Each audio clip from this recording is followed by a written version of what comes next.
नमस्कार।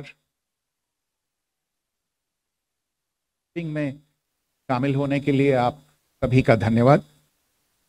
जैसा कि आप सभी जानते हैं, 22 अप्रैल 2025 को लश्कर ए तैयबा से संबंधित पाकिस्तानी और पाकिस्तान प्रशिक्षित आतंकवादियों ने भारत में जम्मू और कश्मीर के पहलगाम में भारतीय पर्यटकों पर बर्बरतापूर्ण हमला किया। 25 भारतीयों और एक नेपाली नागरिक को कायरतापूर्ण मौत के घाट उतार दिया गया। मुंबई के 26 नवंबर 2008 के हमलों के बाद यह भारत में हुई किसी आतंकवादी हमले में मारे गए आम नागरिकों की संख्या की दृष्टि से सबसे गंभीर घटना है। ಅಭಿ ಸೈಟ್ ತಗೊಳ್ಳೋದು ಬೆಟರಾ ಅಥವಾ ಅಪಾರ್ಟ್ಮೆಂಟ್ ತಗೊಳ್ಳೋದು ಬೆಟರಾ? ಚಿಂತೆ ಯಾಕೆ?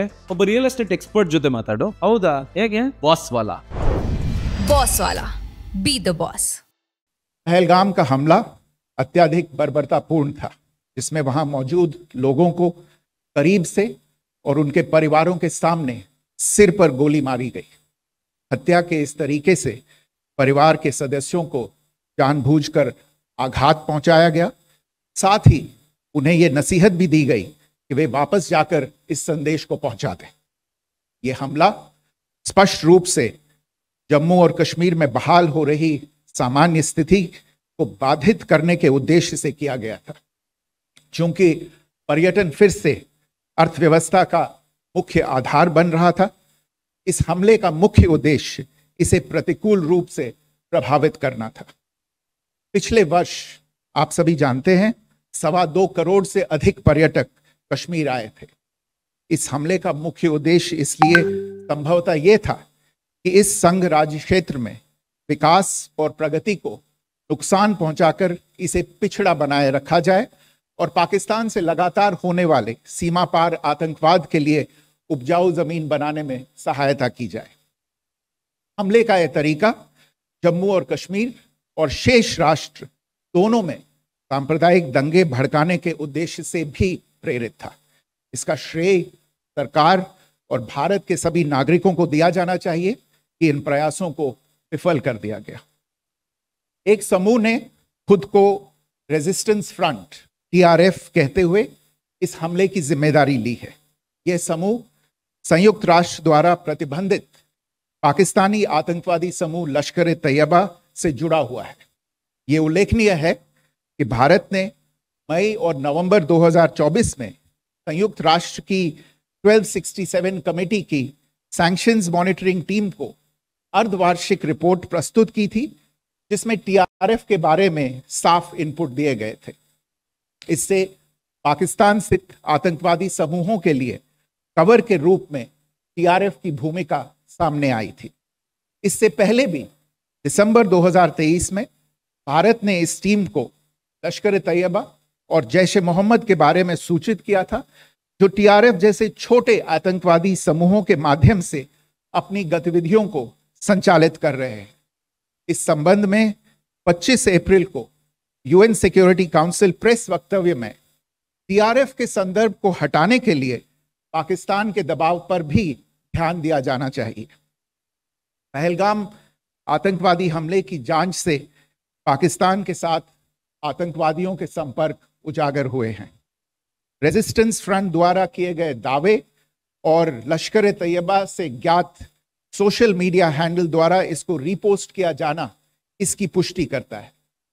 चश्मदीद गवाहों और विभिन्न जांच एजेंसियों को उपलब्ध अन्य सूचनाओं के आधार पर हमलावरों की पहचान भी हुई है।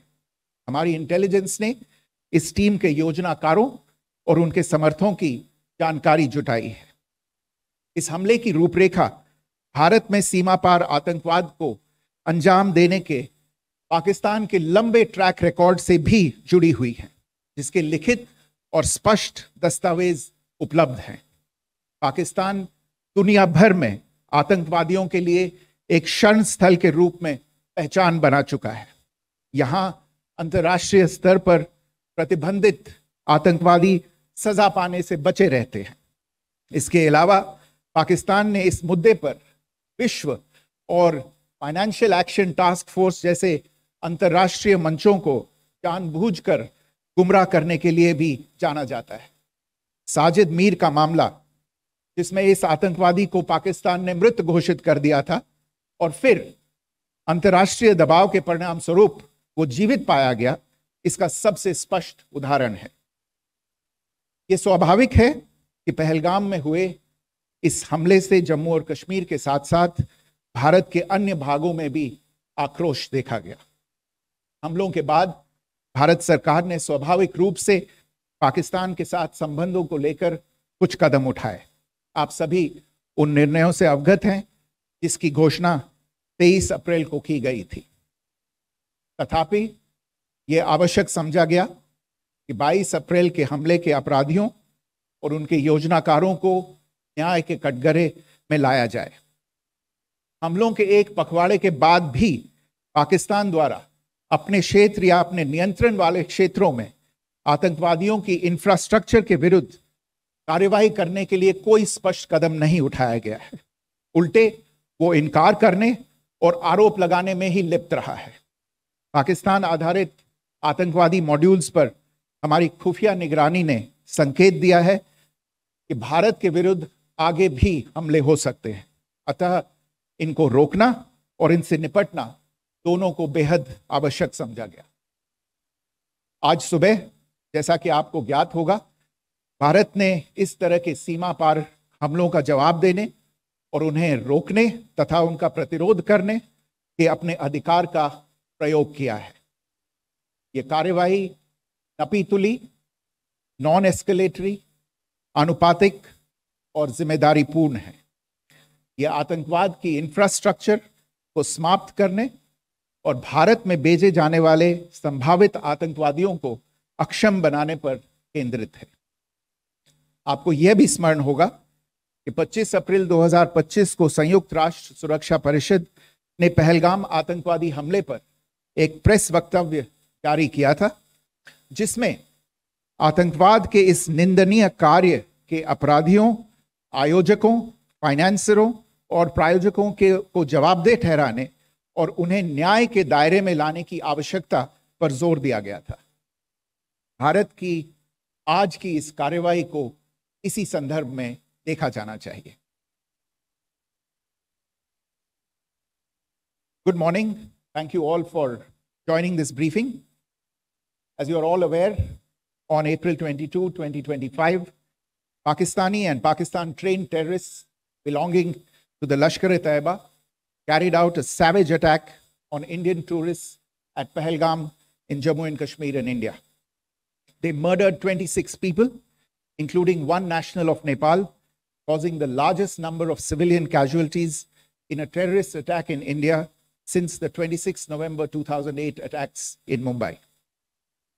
The attack in Pahalgam was marked by extreme barbarity, with the victims mostly killed with headshots from close range and in front of their families. Family members were deliberately traumatized through the manner of the killing, accompanied by the exhortation that they should take back the message. The attack was clearly driven by the objective of undermining the normalcy returning to Jammu and Kashmir. In particular, it was designed to impact the mainstay of the economy, tourism, with a record 23 million tourists visiting the valley last year.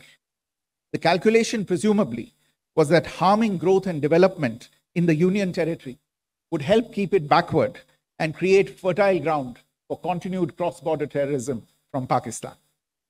The manner of the attack was also driven by an objective of provoking communal discord, both in Jammu and Kashmir and the rest of the nation. It is to the credit of the government and the people of India that these designs were foiled. A group calling itself the Resistance Front has claimed responsibility for the attack. This group is a front for the UN-proscribed Pakistani terrorist group Lashkar-e-Taiba.